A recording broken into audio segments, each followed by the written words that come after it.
Bom, hoje eu vou falar sobre a predição de queimadas com base em fatores climáticos, usando técnicas de ciência de dados.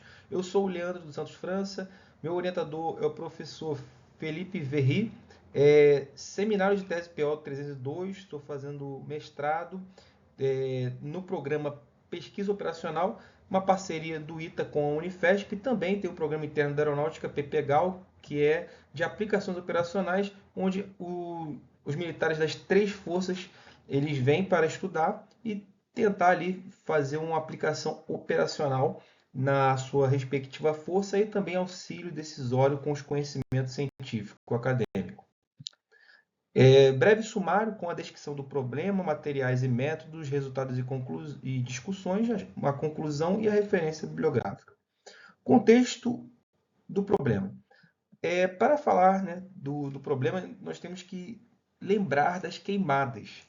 Não está na época agora, por exemplo, mas daqui a pouco, principalmente no segundo semestre, nós vamos ter muitas queimadas em princípio, porque isso tem acontecido ao longo dos anos. Em 2024, por exemplo, mais de 278 mil focos de incêndio catalogados pelo INPE. São 30 milhões de hectares queimados em 2024. É claro que esse 3,5% do território é somando ao longo de todo o ano, de janeiro a dezembro, podendo ter interseção entre as áreas, ou seja, áreas que foram queimadas mais de uma vez. Também não conta a parte marítima. Mesmo assim, é uma extensão muito grande do território que está sendo atingido pelas queimadas. Isso com certeza alcança níveis de flora, fauna, níveis econômicos, degrada níveis econômicos do país, fora também a saúde pública. Ou seja, é uma situação quando foge do controle de calamidade, onde as autoridades elas têm que agir rapidamente para conter esse alastro do fogo. Ou seja, é um problema latente em que a comunidade científica tem que também estudar as formas de combater esse fogo com maior eficiência e eficácia. Falando mais uma vez na queimada, a gente sabe que a origem, na maioria das vezes, é causada pelo homem, não necessariamente uma atividade criminosa. Nós podemos também ter uma atividade regulamentar de queimadas, autorizado, só que fugiu do controle, por algum motivo, ou seja, do clima, ou também alguma atividade de segurança não foi, algum procedimento não foi cumprido à risca e esse fogo, esse foco de incêndio, ele acabou se alastrando, fugindo do controle. Nós sabemos que também as mudanças climáticas elas intensificam essas queimadas. Aqui no gráfico à direita, nós vemos a série histórica de focos por bioma e ano. Vemos que a Amazônia é o que tem maior, que está em azul aqui em cima, é o que tem maior índice de fogo, ou seja, focos de incêndio. No entanto, o Cerrado, que vem logo atrás, que está em laranja, tem alguns momentos que ele chega a atingir o mesmo nível de foco de queimadas da Amazônia. E mesmo sendo um pouquinho menos, se você for pegar a área total da Amazônia com a área total que é abrangida pelo Cerrado, vamos ver que se for dividir essa área pelo número de queimadas, o índice de queimada vai ser muito maior no Cerrado. Ou seja, o Cerrado, por esse gráfico, mostra pela série histórica desde 1998 que é realmente o mais preocupante aqui no país. Quando nós pegamos uma foto de 2025, da parcial, vemos que 36% tem sido queimado do Cerrado, ou seja, até mesmo o Cerrado tem superado o número de focos em relação à Amazônia. Para mitigar esse problema, nós temos a missão MAFIS, Missão da Força Aérea Brasileira. Essa missão, que também tem o mesmo nome do sistema, que é Modular Airborne Firefight System, basicamente são piscinas que têm bombas, boias, tubulação de alta pressão, que joga essa água com um produto retardante nos tanques que fica dentro da aeronave. E esse líquido é jogado sob alta pressão nos focos de incêndio, principalmente na borda, fazendo uma contenção pela traseira da aeronave. É um lançamento de grande volume de água e essa missão é acionada pelo governo federal quando o governo estadual e outros órgãos não conseguem controlar esse incêndio, ou seja, ele foge do controle. Então, é uma missão que sempre tem ocorrido, mas é só em momentos de calamidade que é empregada. Por quê? Porque também muitas das vezes as pessoas que estão combatendo aquele incêndio não conseguem adentrar aquele terreno muito montanhoso, um terreno muito com matas e que dificulta os bombeiros apagarem aquele incêndio. Então a Força Aérea ela faz esse tipo de missão. Essa missão é considerada um pouco arriscada, já que tem que ficar a baixa altura o piloto e empregar a técnica correta para fazer uma contenção. O objetivo não é apagar o incêndio em si, mas fazer uma barreira química ali, porque tem produto retardante junto com a água, fazendo com que esse fogo não se alastre, para as equipes de solo poderem trabalhar com maior tranquilidade. E essa missão é complexa porque ela envolve vários órgãos. Ela é acionada pelo Ministério da Defesa e órgãos como IBAMA e ICMBio, Bombeiro também, eles atuam. Aqui no meu trabalho, para nós pesquisarmos qual vai ser a área de estudo para empregar depois os algoritmos, nós temos a missão MAFIS que já foram catalogadas desde 2008, que foi a primeira a ser acionada na Força Aérea Brasileira, naquela época com a aeronave C-130 Hércules, agora com o KC-390. Vemos aqui as localidades, as datas e os biomas. E aqui embaixo eu faço uma tiragem de qual o bioma que foi mais acionado em missão da Força Aérea Brasileira. Vemos que o Cerrado e o Pantanal foi o que mais foi acionado, com um pouco mais de 25% cada um. No entanto, quando nós comparamos com aqueles gráficos nos slides anteriores, vamos ver que Cerrado ele é muito mais importante do que o Pantanal em índice de queimadas no país. Então, ou seja, como as missões são reativas, ou seja, primeiro queima, primeiro foge do controle para o governo estadual pedir ajuda do governo federal e para depois pedir a Força Aérea, tem um time que demora muito a ser acionado e também tem o deslocamento da aeronave, a equipagem, deixar tudo preparado, os briefs. Então, não seria interessante, de repente, prever essa queimada antes dela acontecer? Porque como é uma coisa que tem acontecido todo ano, já se espera que pode ser que aconteça, por exemplo, nesse ano. Se a gente consegue antecipar e planejar melhor essa missão, já vamos estar lá no início do foco do incêndio, ou seja, vai ser muito mais efetivo. E esse incêndio, uma vez controlado, ele não se alastra e não causa tantos problemas como a gente viu de hectares queimados aqui no país. Então, o cenário escolhido foi a Chapada dos Veadeiros, uma região que fica no município de Alto Paraíso, Goiás, que é um município característico que já foi acionado missão da Força Aérea Brasileira, área de territorial de um pouco mais de 2.500 km², tem uma estação meteorológica. E essa estação meteorológica ela abrange boa parte desse território. Isso é bacana porque tem outros locais também interessantes para ser pesquisado, mas que existem 2, 3 estações meteorológicas que fazem interseção. E aí ficaria mais difícil, porque teria que fazer uma interpolação dos dados, aumentaria a complexidade do estudo.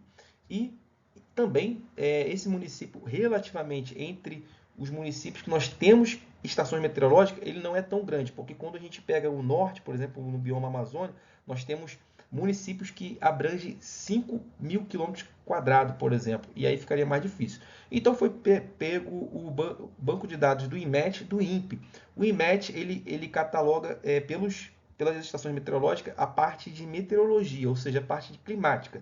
E o INPE também tem, mas tem outras informações. E a mais importante do INPE é o foco de incêndio, que é captado principalmente pelo satélite Aqua, além de outros satélites também.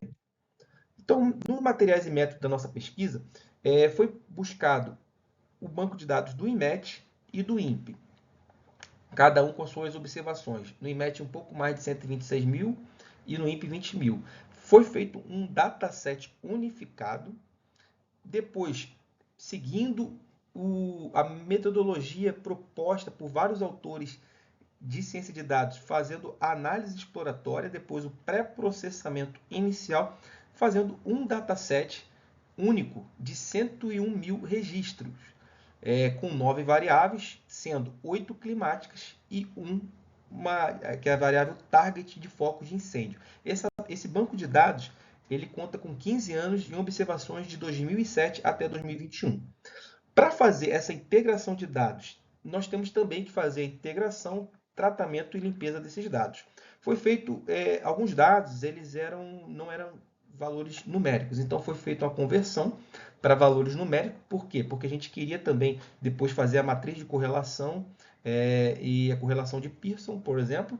Então tem que ser dados numéricos e também facilita para os algoritmos que nós iremos abordar mais posteriormente. Então, também foram retiradas variáveis que não tem nada a ver com a nossa pesquisa. Por exemplo, a tensão da bateria e temperatura do CPU, que foi captada na estação meteorológica. Então, a gente retirou essa feature. E também uma característica muito importante, um atributo muito importante, que é a pressão atmosférica ao nível do mar, ela não pôde ser usada justamente porque tem mais de 100 mil observações faltantes. Então não faz sentido a gente utilizar essa observação, já que praticamente totalidade desses dados são faltantes. E também nós removemos algumas variáveis altamente correlacionadas. Através da matriz de correlação, nós vemos que, principalmente acima de 0,95, já é considerada, né, já está mais do que considerada altamente correlacionada, mas não tiramos somente por isso.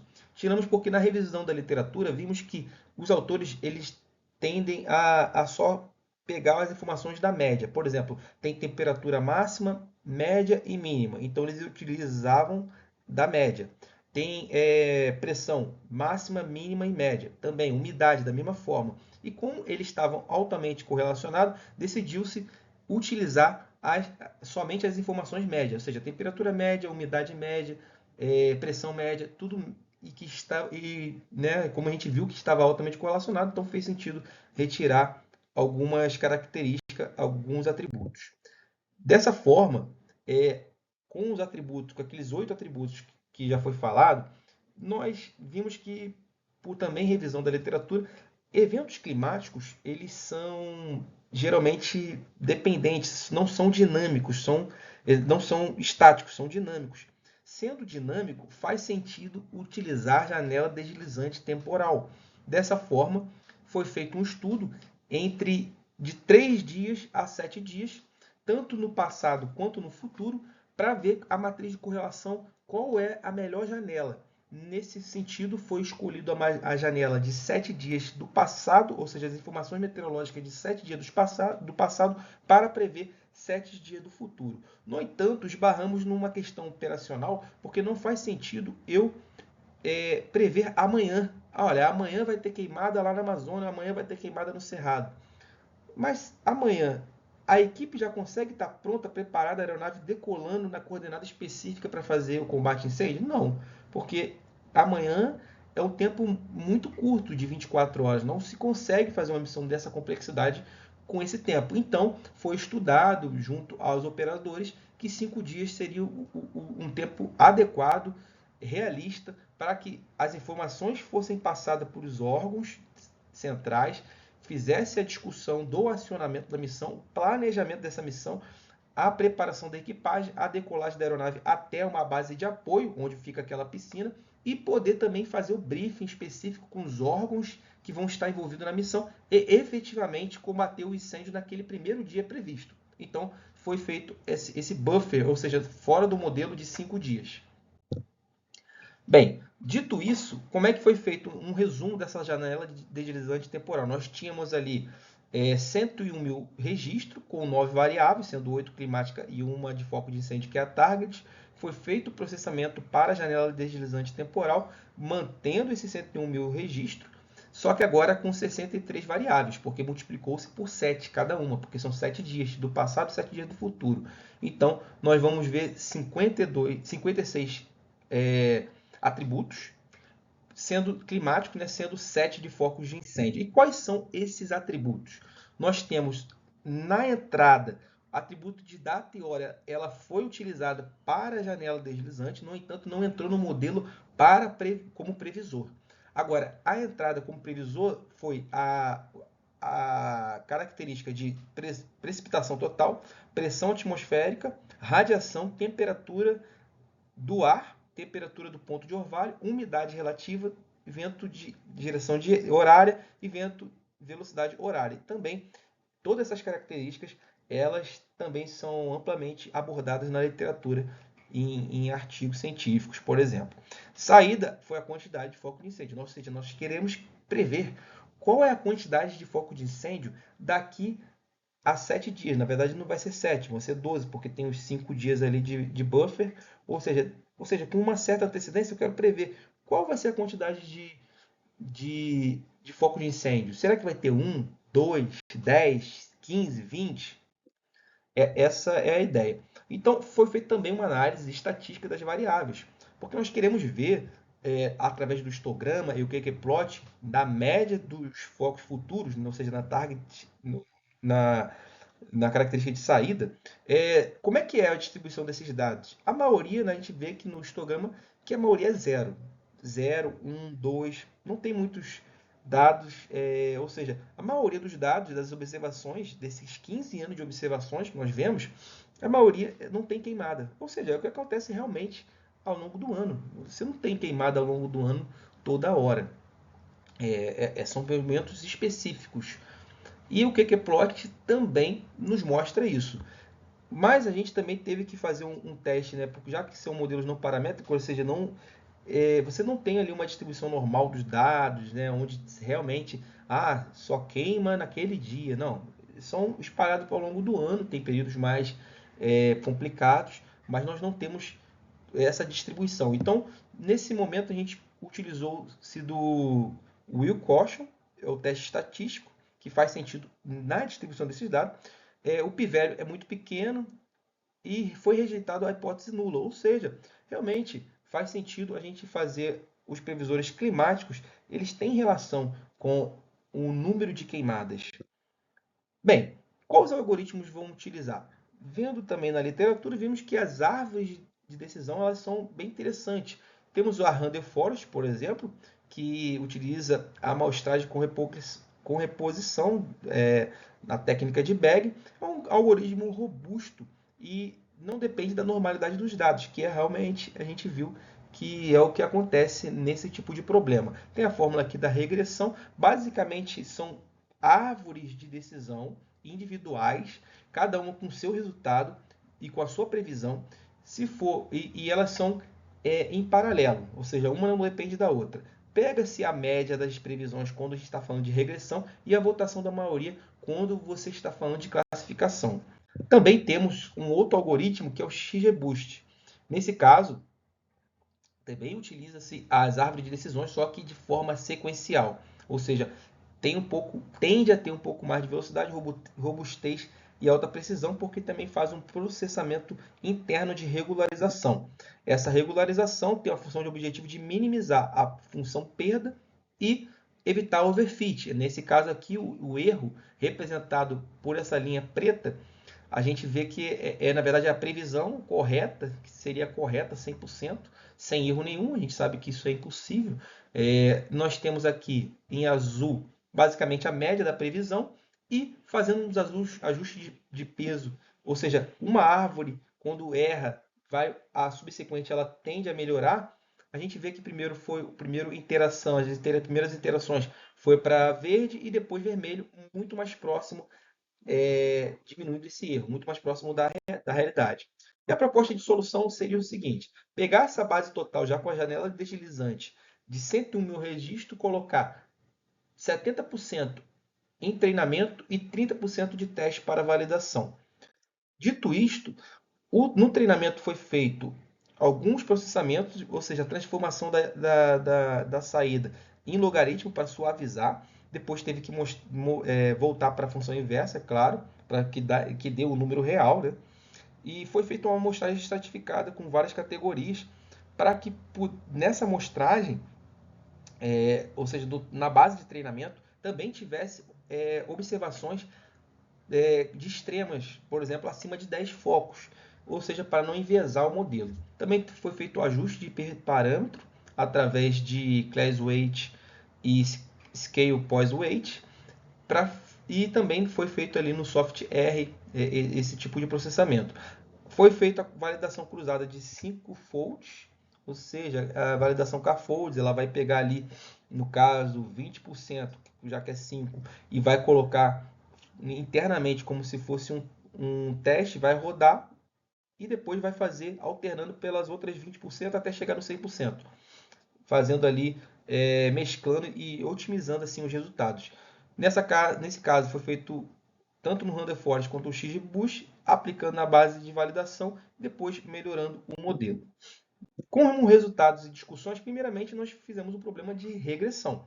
Foi feito um problema tanto para o Random Forest do XGBoost, depois comparado os erros. Basicamente, esse aqui é um erro de 0,19 e aqui teve uma leve melhora, não tão significativa, para 0,18. No entanto, quando a gente eleva ao quadrado, aí sim fica uma diferença do MAI para o RMSE, porque cada erro vai ser elevado ao quadrado, então realmente dá um peso maior de 1,7, mas também 1,77 no XGBoost, ou seja, não teve tantas mudanças de erro em si nos 7 dias previstos, na média dos 7 dias. No entanto, quando a gente vê o gráfico aqui embaixo, vemos que, apesar do Random Forest, ele na linha verde, que é o previsto, a linha azul, que é o real, essas perturbações ao longo dos anos, onde teve um pico de foco de incêndio, ele chegou a acompanhar um pouco, mas ele deixou um erro muito grande, ou seja, porque ele acerta mais pela média, ou seja, mais para 0 queimadas. No caso do XGBoost, ele chega bem próximo em alguns casos, ou seja, o verde do azul, o previsto do real, fazendo com que a gente tenha maior confiabilidade nesse modelo. Mesmo em casos onde teve, por exemplo, aqui, onde teve o azul acima de 100 focos de incêndio, ou seja, realmente uma catástrofe ali, porque naquele município mais de 100 focos de incêndio é muita coisa em curto período de tempo. Mesmo tendo um erro, porque realmente os dados são desbalanceados, é um evento considerado na literatura evento raro, a gente chega próximo a 50, 40 focos de incêndio. Como a normalidade é ter 0 ou 1 ou 2, mesmo que o modelo preveja 40, 30, ou seja, com um erro de 70 focos de incêndio, isso não é tão significativo para o objetivo, porque já alertou. Então, o objetivo de alerta já foi feito, porque 30 focos de incêndio é muito maior do que 0,1 foco de incêndio, que é a normalidade dos dias do ano. Tá certo? Então, a gente também fez ali, teve o cuidado de tirar os dias que não tem queimada, para ver como é que seria o comportamento do algoritmo, para ver se, porque nos outros slides a gente viu que não tinha falso positivo. Então, mas também ele se manteve bem estável, chegando bem próximo do previsto do real. O MAI, nesse caso, vai aumentar, é claro, de 5,12 e o RMSE também de 10,56. Isso a gente fez no XGBoost só para ver se, tirando os dias sem foco de incêndio, ia ter mudanças significativas. A gente viu que não. Problema de classificação. Nesse caso, faz sentido também a gente ver como é que seria o comportamento desse algoritmo, já fazendo outro algoritmo como classificador, ou seja, resolver esse problema como problema binário. Vai acionar a missão ou não vai? Ou seja, para aumentar a consciência situacional e a facilidade para o operador. Mas aí a gente tem a dificuldade de definir o threshold e também porque os dados são extremamente desbalanceados. Fazendo só uma passagem dos conceitos, como vemos aqui a matriz de confusão, tem aqui no eixo aqui tem os reais e a previsão. Na diagonal seriam os acertos, a diagonal primária, a diagonal secundária, os erros. Quando a gente vai falar de índices, né, de classificação, de métricas de classificação, nós temos a acurácia, precisão, recal, F1 score, que são importantes aí no nosso modelo para a gente ver se realmente está prevendo bem ou não. A acurácia vai pegar os acertos total, a previsão das previsões positivas, quanto estavam certos, e o recal de todos os positivos real, quanto que realmente ele acertou. E o F1 score fazendo a média harmônica, tanto do recal quanto a previsão, fazendo ali um balanceamento. Quando a gente colocou o limiar de 1, que seria o mais simples, não tem muito o que pensar, teve foco de incêndio ou não teve? 0 ou 1. A gente viu que realmente teve uma dificuldade, apesar da acurácia ser muito alta no caso do Random Forest, como os dados são totalmente desbalanceados, aí fica difícil a gente falar que o modelo está muito bom só com essa métrica. Já as outras a gente viu que deteriorou bastante. Já no XGBoost, ele teve uma acurácia menor, mas ele teve um recal muito bom. E esse recal ele é importante, porque a gente quer pegar os positivos. E ele teve um recal de mais de 80%.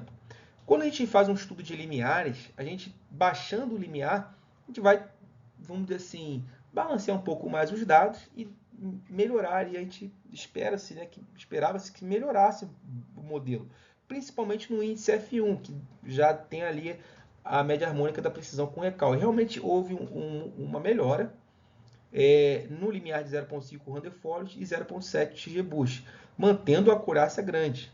E também tendo o recal já aí, decaiu um pouco o recal, mas a gente está acima de 50%, que seria o aleatório.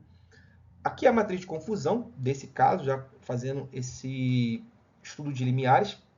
Vou chamar a atenção do XGBoost, que teve, na minha opinião, uma performance interessante, com a acurácia de acima de 90%. A sensibilidade ainda em quase 58%, que é o recal, mas a especificidade de 93%. Ou seja, não dá tanto falso positivo. Isso é muito interessante.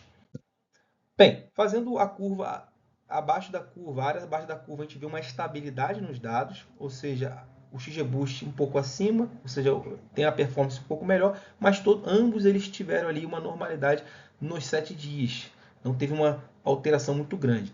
Na curva ROC, a gente viu que, aqui nesse caso, o vermelho é o XGBoost. Ele está um pouquinho mais à esquerda superior, ou seja, um pouco melhor do que o Rutherford. Ou seja, a conclusão, existe a viabilidade de utilizar o modelo de Machine Learning para a previsão de queimadas. Foi feito o teste Wilcoxon, mostrando uma diferença significativa, realmente tem significância. O XGBoost ele é significativamente melhor que o Rutherford, a gente viu naquele gráfico, principalmente para dar esse alerta antecipado. A acurácia e especificidade na ordem de 90%, que é muito positivo. Ainda tem um desafio do recal, que está em torno de 58%, mesmo com um problema altamente desbalanceado. Ou seja, eu considero um resultado positivo. Os próximos passos seriam implementar mais técnicas de Machine Learning para tentar melhorar esse resultado e testar outros algoritmos e comparar com o XGBoost.